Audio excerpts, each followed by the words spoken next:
Joining us now is a man who knows, with what you just said and the way the football is, he's going to have to make plays for his program to win a Lombardi. Hell yeah. This guy got drafted in the first round to be a quarterback of a team that hasn't drafted a quarterback in the first round in like 20 years. Yep. This man went to school in the same city that the team that he's currently the face of is. This guy is Mr. Yinzer. Ladies and gentlemen, quarterback for the Pittsburgh Steelers, Kenny fucking Pickett. Hey! What's up, dude? Appreciate that, man. What's going on? I said Kenny fucking, I think Tomlin said Kenny motherfucking Pickett, so I apologize for not having it all. How's your rookie year, man? Have you taken it in at all? Have you gotten a chance to look back? And where are you in the offseason process right now?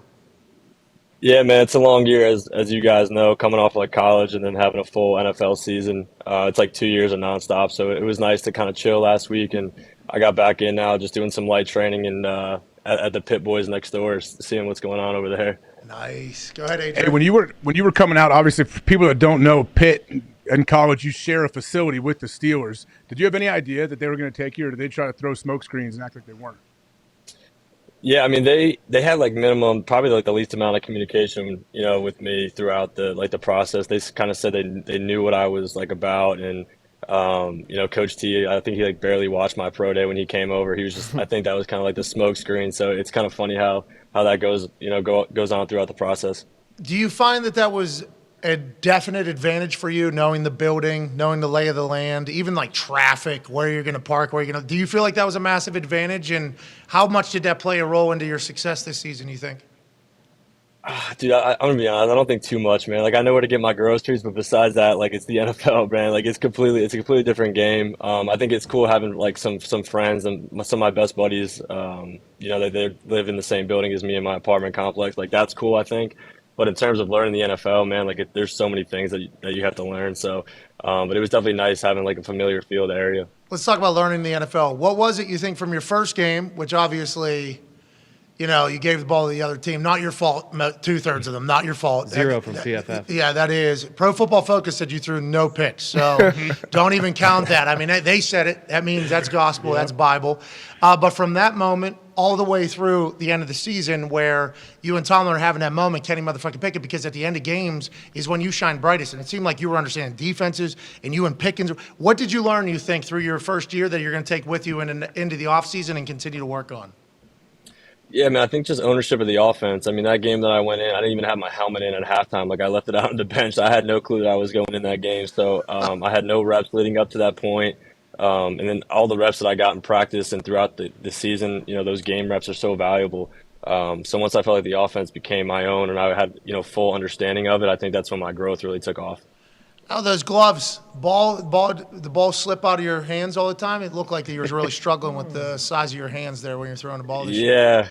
Yeah, it felt all right. It felt I wasn't too confident heading in, but it kind of stuck to the ball, so it was good. Do you remember last draft season? We were literally talking about the Carolina Panthers quarterback coach potentially walking over and saying, "Hold that fucking ball, boy. Let me see how that ball looks in your hands, boy." Seems like it's doing just fine. Tone Diggs has a question for you, Kenny. Obviously, your biggest fan. Hi, Kenny. First and foremost, when are you going to go on footballing with Ben Roethlisberger? And what are your thoughts on potentially bringing Seven into the building? Maybe be like an offensive advisor to the Steelers. I can answer the first one. There's talks of me getting on the podcast, so I'm waiting on him to give me some dates, and I'll make the trip to. Here we go. Here we go. Where's he? Is he in Gibsonia? Never mind. Go ahead. Go on. You can. Yeah. You heard. Yeah. Go ahead. So I'll be getting on the show, and then the second part, you have to talk to the boss man about that one. I don't think I can answer that question. Hey, a lot of conversation right now about your offense coordinator. Obviously, around Pittsburgh, you have to hear it. You have a brain. You have ears. What do you think about your relationship with Matt Canada through the season, and what are your thoughts on him as a human? Let's not talk football at all, but as a human, why do you appreciate him for the position he's in? Yeah, I just appreciate the constant communication he had with myself, like throughout the season. Always worried about, what I'm comfortable with, what I like, getting in there, throwing early on, not having many reps. And then kind of just growing with him throughout the season on understanding how he likes to call plays in certain situations. So all the time that we put in together, that people don't see, that really just goes a long way. So I think all the growth and maturity of the offense that happened throughout was, a huge credit to him and, the bye week kind of bringing us together. and getting us on the right track. Rookie quarterback, it's you change offense coordinator, get another voice in the ear, another system. I mean, this has happened a lot in the NFL. Obviously, the Steelers are like, let's see what we can continue to grow on. And obviously, you showcased, hey, you're a dog, Kenny. Hey, you're a fucking dog, Kenny. It is awesome to watch. Go ahead, Ty. Yeah, Kenny, you talk about growing with, Matt Canada and the offense as a whole. How awesome is it coming in the same draft class with a guy like George Pickens and knowing, like, this fucking physical specimen, I'm going to be able to throw to this guy for the rest of my career? Like, how nice is that you guys are kind of both, learning the NFL at the same time? Yeah, man, I think it's huge. And, coming in, I think coming to that Jets game, the guys I had the most like reps with was George and like rookie mini camp and early part of camp and Connor Hayward. So some of the guys that I was working with in like that 2s and 3s early on was like who I was most comfortable with. So I had that kind of rapport to fall back on, early on and when I started playing more, and I kind of had to play catch up with the starters because I just didn't get, really any reps with them at all. So it's awesome to know that I'll have those guys with me for, hopefully a long time here in Pittsburgh. That was an absolute strike right there. There's like 3 of them that are that exact thing. And obviously that was great play design, and Pickens runs a great route, and you put it right on the money. Pickett to Pickens in Pittsburgh is like such a Yinzer fairy tale that could take place. How much of it, though, as you grow in the season, is Pickens is going to make a play?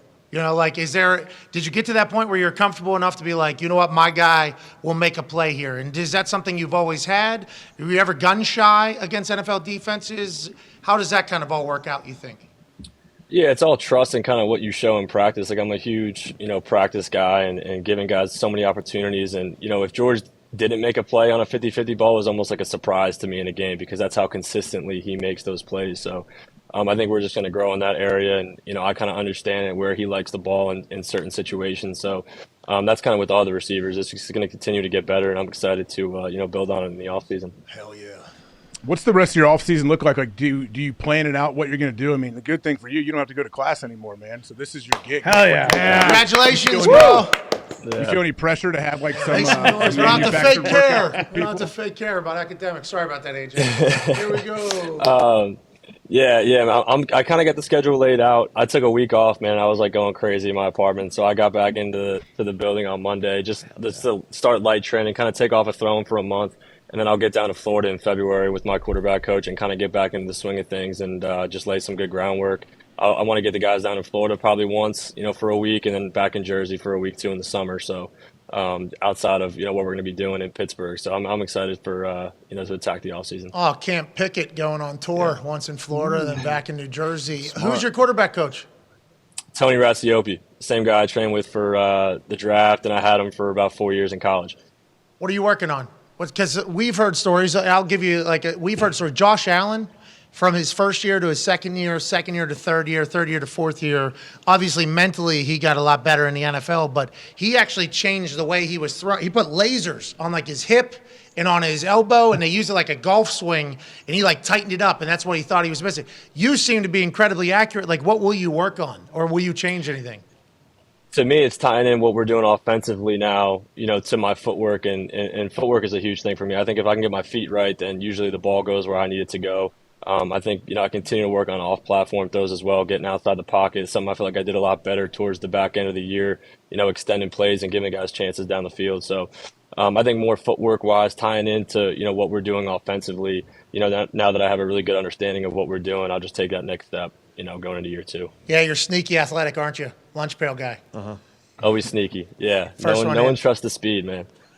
You changed the rule, right? Yeah. Didn't you? I mean, you're the Hell reason. yeah. It's real. Yeah, you did. Yeah, that was awesome. How long had you been preparing to fake slide on somebody, or did that come in the moment? In the moment, man. In the moment. No one believes me when I say it, but you're in a championship game. You're not thinking about breaking out a fake slide. It just kind of happened. I saw him pulling up and just, kind of put the brakes on and just kept going. Did you hear all the old NFL guys be like, "He does, God, what are we supposed to do? What are we supposed to do? We're going to kill a guy like that or whatever." Right? But have you were you able to run a little bit this year? More surprising to be able to gain a little bit of yards, or no? I'd say yes and no. I think extending plays, I could do it at the college level, like pretty much jogging, like 50%. Linemen just aren't as fast at the college level. And the NFL, man, they're just as fast, if not faster than I am. So the urgency, the sense of urgency, I'd say, when I was escaping was definitely heightened, once I got up here. Oh shit! What a moment! I think that's if what I've heard is correct, that's like an entire rookie season. A lot of oh shits. You didn't look like that out there, so you should be proud of how poised you were. Darius has a question for you, Kenny. First of all, smart play, inviting the guys down to Florida. It's not hard to get guys down to Florida in the offseason, Kenny. But you had obviously everybody has that long rookie year. First of all, what was the biggest adjustment? We talked to quarterbacks earlier on the show. Matt Ryan, I believe, was one of them. He talked about the speed of the pass rush and how different that was from the college level. Was it that more so, or the coverage, the tight windows in the back end? What was the biggest adjustment coming from college to the pros? Yeah, man, that's a good question. I think the volume of defense that you were seeing week in and week out, I'd say that was number one for me. I study a lot of tape, and going through breakdowns was a lot different than going through college breakdowns. You would see a lot of different looks throughout the game, where in college you kind of get comfortable seeing different looks because you knew you weren't going to see too many of them, just from what guys can handle. But I'd say the volume of defenses week in and week out was definitely number one for me. Anybody shit talk you heavy this year? Like any I see ghost situations and the other team being like, yeah, you do. Boo. Like any of that? Was there any of that? There's always stuff in between plays, but I think that's like the fun part of the game, like that game in between the game. Like I always have fun doing kind of talking in between, so it was good. Yeah, you're a Jersey Yinzer. I assume you chirp a little bit. Tone has another question for you. Yeah, Kenny, Yinzers would be pissed if I didn't ask. Have you started campaigning yet for your guy, Jordan Addison, to be a draft pick for the Pittsburgh Steelers? I would love it, man. I just talked to his mother actually yesterday. He's down in Florida training, and I'm excited to get down there and train with him a little bit too. He's a talented guy, man. He's one of the best that I've been around. Just an all-around receiver, just a route runner. His speed will surprise people. I don't think people were giving him enough credit for the speed. So, I'm excited to see where he ends up, hopefully in the black and gold. What you guys broke every record together, something like that. Just about. What do you think about Pitt? We coming back? You're in there working out with the boys. Aaron Donald throwing knives at people. You guys going to get the boys back into the ACC championship or what? That's the I think we open up with West Virginia in West Virginia. Oh, okay. We're going. You ducked me you ducked me last year. I was trying to get you there, maybe a little friendly wager. Yeah, but you got to remember when you brought it up on the show, I had no idea what was happening. you said it. I did catch that. I was like, he has no clue what I'm saying. But it was bad. It was a bad moment for me. I should have certainly known that was happening. Are we going to that game? When is that? Is that the same setup as last year? I hope it's a Thursday night because it'd be easy to drive down from Pittsburgh. So. Maybe you we got get the a connections chopper. though in there, man. Maybe you got we get the connections. You got to help me out. I do not have the connections. That's actually the thing. That is why I didn't even know. I do not have the connections, but I assume enough money can get us into a place. Oh yeah, should certainly watch that. We'll put a little money on the line too, and then sure. M&M's on the line. You're not allowed to get them. Can't do it. You're not allowed to get them. It'll be M&M's and things like that. What's the locker room like there? You guys got a great vibe in that locker room. Mike Tomlin seems to be like the perfect head coach for an NFL team. Yeah, we got a lot of great vets too, man. So I was just kind of following the lead of the vets, and Cam Hayward's my locker mate. As you can see, he's got two of these bad boys right next to me. Well, his head can't fit. I mean, his head. There's only exactly. Yeah, man, he's the man, and we got TJ and some other guys that kind of take you under your wing early on. So we had a great locker room. Kenny, you talked a little bit about digesting defenses and trying to figure out the looks they're giving you. What about learning that NFL offense, like that whole playbook? How big of an adjustment was that coming from college? Big playbook, lots of plays. Yeah, tons. That's what they say. So many plays. Too many. That is what they say, man. But I was lucky with Coach Whipple next door, man. He had a lot of experience in the NFL with the West Coast system. So all the stuff that I learned with him in a pass game sense kind of really translated over here. The run game was a little bit different, but with some checks, run to run, pass to pass, whatever it may be. But, I felt like I picked it up pretty well, early on. How nice was it to have the speaker in your ear so you didn't have to run to the sideline every single play like you had to do with Whipple?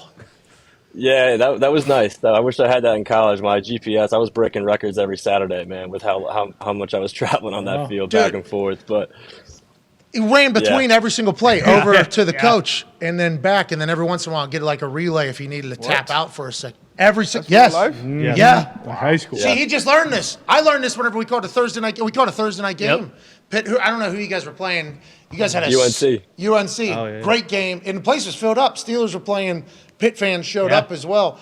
Did a shotgun to beer celebration. It was fucking epic and electrifying. But it was at that moment I learned Like during the game, I think I was like, is this guy running? What the? Oh my God, that is the worst thing of all time. And you stuck with it. I mean, you had to stay in shape for that type of thing. What has your workout been during the NFL season? Because we've talked about it a couple times about how long your year is. Your rookie year is longer than any year you'll ever have because you go through your entire season, then off-season workouts, then obviously combine, pro day, draft, rookie OTAs, training camp, then the longest fucking season you've ever been a part of in your life. So it is. Did you have to do anything, change anything body-wise to make it towards the end of the year? And what do you plan on doing this upcoming season with one under your belt? Yeah, I think the combine training, man, I got a little too lean, I'd say. I was a little under 220. I want to get a little bit bigger for this season. So, like, you're training for the 40, the 5, 10, 5. You're just not training to be a football player. You're kind of doing the drills. And, I wanted to perform well in those. So then I was playing catch up after that, trying to gain some weight. But I think I want to gain a little bit more weight and have a little bit more muscle mass on me heading into the season after experiencing a lot of these hits. And, the game's just played a little bit faster here. What you got, peanut butter and banana sandwiches, bro? Just house and nose? Hell yeah. Yeah, that's a good technique. I did that in high school. I may have to bring that one back. Atta baby, just become big fat. Could you imagine? Kenny Pickett just shows up 275 quarterback. Well, If you played well, Pittsburgh would. oh yeah. Oh my God, buying completely. Chuck has a question for you, Kenny. Hey, Kenny, how you doing? Good, Coach. How are you? I'm great. Big fan of yours. Had my ass kicked a bunch by the Steelers and Coach Tomlin, but that quarterback, head coach relationship, you hear about it all the time, right? And like when I came into the Colts job and we had Andrew Luck, I was fascinated about, Tom Brady and Bill Belichick, that relationship. Your interaction with Mike Tomlin during the week, I would always try to, watch some situational stuff, some third down stuff, some red area stuff, and then I'd sneak into the quarterback meeting room. And the quarterback coach didn't like because he wanted all the time and he thought I took up all the time in the team meetings. But I would go in there and try to share some things that I saw from a defensive perspective on what they're playing in the red area, what they're doing on 3rd and 2 to 6, whatever. What's that interaction like? What's your your weekly communication interaction with Coach Tomlin? Do you have those talks with him?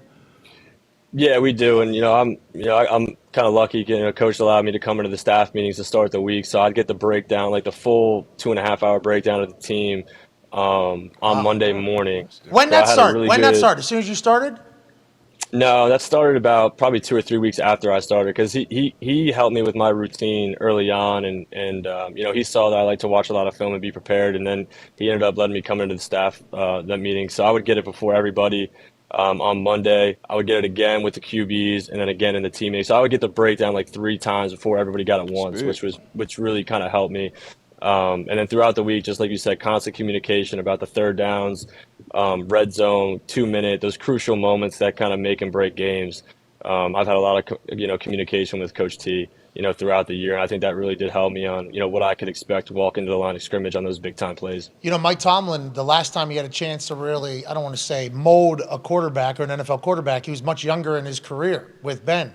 Now he's accomplished Hall of Fame quarterback or Hall of Fame coach already, and he's getting an opportunity to do it again. And us watching him interact with you has been really cool. Like I referenced it in the intro, him calling you Kenny motherfucking Pickett after you make a big drive. That is obviously a tight bond there between you two. Did you feel that as soon as you got there? Did you have to earn that? How quickly did that all start cooking between you two?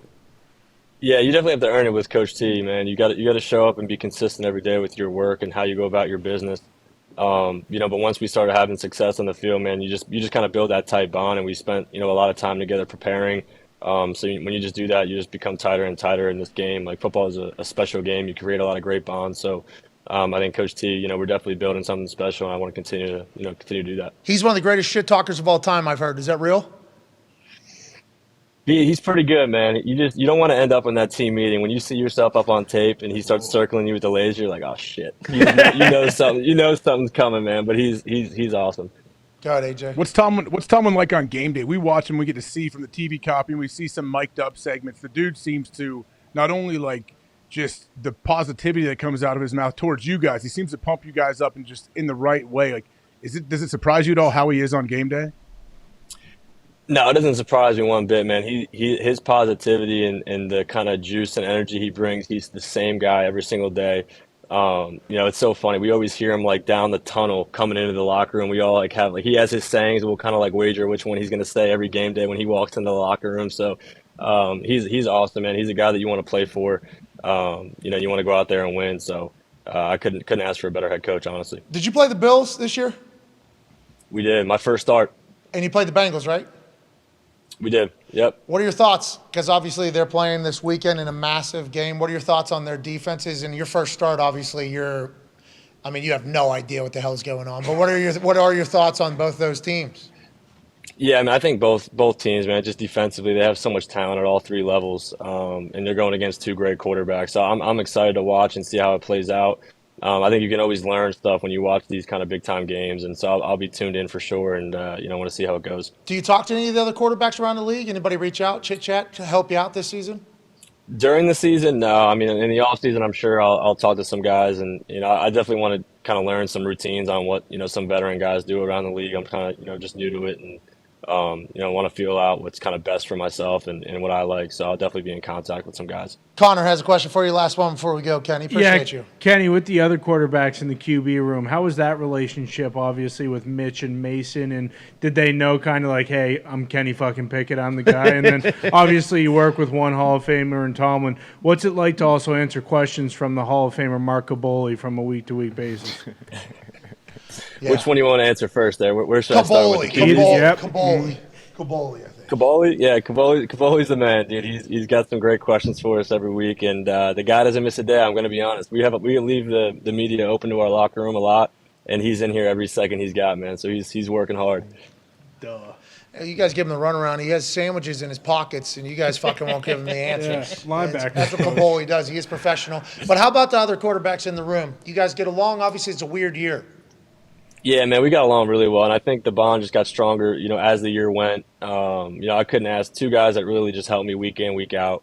Every time I came off the field, like Mitch would have something, Mason would have something. We would all communicate on how we should attack the next series. So those two guys are, really, grateful for, how they treated me and brought me into this team. You still wearing gloves next year, dude?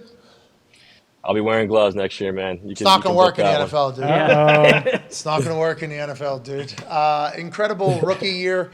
You were fantastic, honestly, and I think all of Yinzers that I know are so excited for the future with you, man. You do it the right way. Continue to kick ass, and congrats on the success. Thank you, man. I appreciate it. Congrats on the Bud Light deal, man. If you guys want to send some product over here, I won't shy away from it, but appreciate it. We appreciate you, ladies and gentlemen. Kenny Pickett. Hey!